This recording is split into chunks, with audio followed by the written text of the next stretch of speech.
di sana? Apakah zatnya, apakah kata-katanya, apakah kun fayakun, atau wahyu, atau apa? Tentu Anda mengetahui keberadaan Allah Anda itu dari apa yang telah diwahyukan kepada nabi, ya, kepada nabinya. Ya, wahyu itu hubungannya dengan sesembahan Anda itu bagaimana? Ya, lalu siapa yang menerima, siapa juga yang menyampaikan? Ia menyampaikan kepada malaikat itu dengan cara apa? Kalau di iman kekristenan kan sudah jelas, ya. Firman Allah seperti yang saya katakan tadi, itu adalah pikiran Allah itu sendiri yang diaplikasikannya melalui ia berfirman. Artinya ketika ia menyampaikan segala sesuatu kehendaknya melalui para nabi, suara ataupun pendengaran ataupun penglihatan para nabi itu diciptakannya. Contoh, Musa mendengar suara Allah atau para nabi, ya, mendengar suara Allah. Apakah suara itu adalah suara Allah itu sendiri? Tentu bukan. Suara itu diciptakannya melalui ia berfirman. Ya, terciptalah suara, maka makhluk sebagai terbatas ia mendengar suara itu. Ketika adanya Musa melihat api, tentu api itu bukan Allah, itu ciptaan Allah. Namun yang disembah oleh Musa apakah api tersebut? Bukan. Ya, yang disembah oleh Musa hakikat di balik api tersebut. Begitu juga dengan Yesus. Yang kita sembah itu apakah rambut Yesus, hidung Yesus, atau paha Yesus atau betis Yesus? Ya bukan. Yang disembah oleh umat Kristen itu adalah hakikat keilahian Yesus yang adalah firman Allah yang kekal bersama Allah. Anda juga mengimani Al-Quran Anda itu sebagai kalamullah atau perkataan Allah. Namun, perkataan Allah bukanlah kertasnya atau tintanya atau pulpennya. Mencerdaskan, saya potong ya, maaf. Apa? Kamu mau Kenapa? khotbah atau mau apa? Kalau mau nanya langsung aja pada intinya sama Gurunda. Oke, Udah ngerti ya, Gurunda, nggak nggak perlu usah. panjang-panjang lebar, oke? Menghemat Jangan waktu, takut. banyak yang lain yang mau nanya. Jangan Silakan. takut. Ini dua arah, konsumsi dua arah ini, ya. Iya, tapi kan bukan kamu aja, banyak yang lain.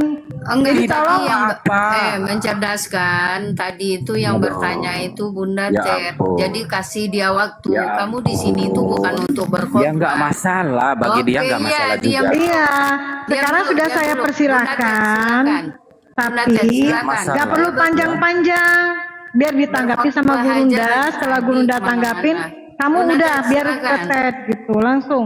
Kenapa harus Apa yang mau takut? disampaikan? Guru, kok harus takut Silakan anak Bunda buahnya Ted. ini? Udah Iya. kamu diam dulu, mencerdaskan. Terima kasih Bunda Aduh. Rose, biarkan saja karena belum mendapat poin atau belum ada kesimpulan yang ditemukan oleh Bang Mencerdaskan. Jadi bolehlah dia bertanya Enggak, udah pada tiap hari seluas-luasnya. di mana-mana Komal. Tadi itu Bunda Ted kan bertanya tuh sama Bang Zuma, apa udah Oke, terjawab saya apa lanjut. belum? Oke, saya lanjut. Daripada Enggak bisa. berpolemik, Kalau enggak saya Ya, tutup. gini. Selesaikan dulu Bang Mencret. Nanti ditanggapi Iya. sama Gurunda Zuma. Anda Silakan. menciptakan polemik yang tidak ada faedahnya, ya. Di sini kita Oke, gini, menyampaikan mencerdaskan, salah satu argumentasi kita mencerdaskan. yang tepat.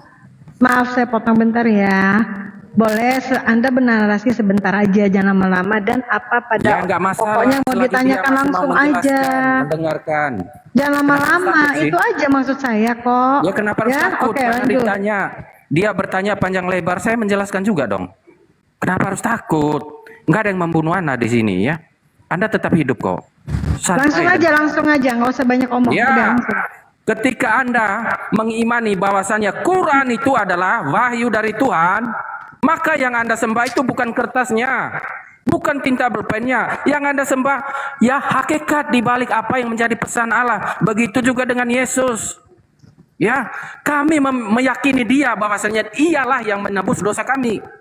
Bukan karena ada pahanya, ada bulunya, ada rambutnya. Ya, begitu.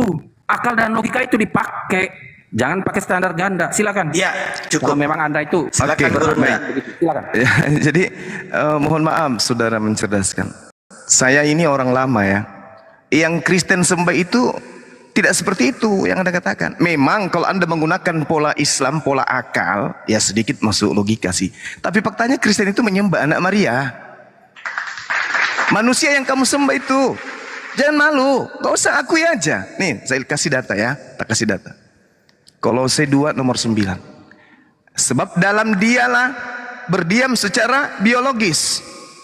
Somotikos dalam bahasa Yunani. seluruh kepenuhan kealahan, keteotes. Oke? Jadi jasadnya Yesus mulai dari rambut sampai ujung kuku itulah Tuhanmu. Ini dalil. Tapi sebagai manusia pasti kamu malu karena udah ketahuan kau menyembah manusia.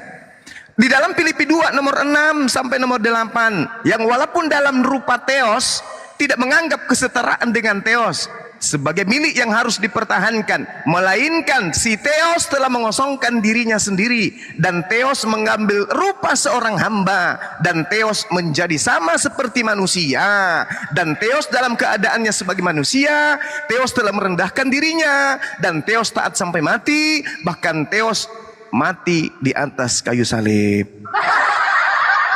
Jangan malu-malu, akui aja. Memang kami menyembah firman yang telah menjadi daging, Bang Suma. Gak ada yang bisa kamu tipu di sini, gak ada. Kristen menyembah daging, titik. Jangan kau berhalusinasi. Ya, Roma 14 nomor 9, untuk itulah Yesus mati supaya menjadi mayat. Setelah menjadi mayat, bangkit kembali untuk menjadi Tuhan bagi Kristen. Dalil. Roma 10 nomor 9. Barang siapa yang berkata dengan mulutnya Yesus itu adalah Tuhan, dan apa yang diucapkan oleh mulutnya itu diimani sepenuh hati, maka dia akan diselamatkan. Jadi nggak usah malu-malu. Setiap orang Kristen berdoa, Tuhan kita Yesus, Tuhan Yesus kita, dan seterusnya. Gak usah Anda menyembah Al-Quran, tidak menyembah Al-Quran, tapi menyembah yang di belakang Al-Quran. Nggak usah kamu pakai konsep seperti itu.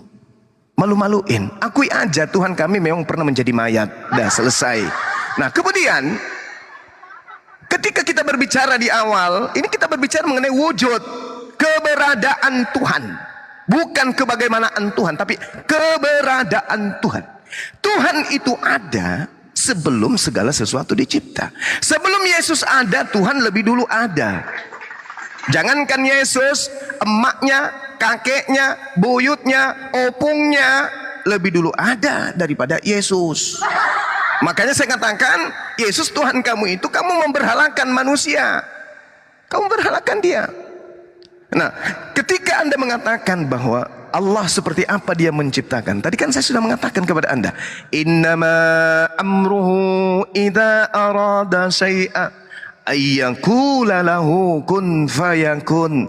Mazmur 33 nomor 9. Apakah itu masih kurang?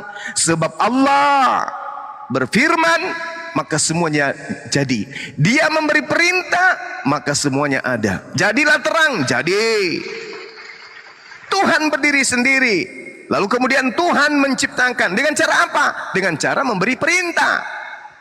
Jadilah terang. Terang, jadilah Adam, jadilah Adam.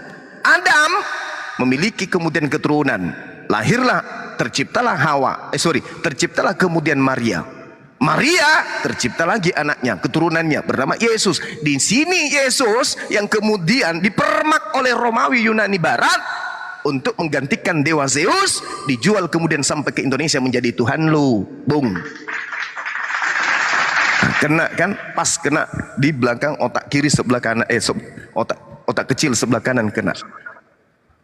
Itu. Jadi saudara mincir diskin, udah berapa kali tak ajarin bahwa kalian orang Kristen itu menyembah ciptaan Tuhan. Selesai.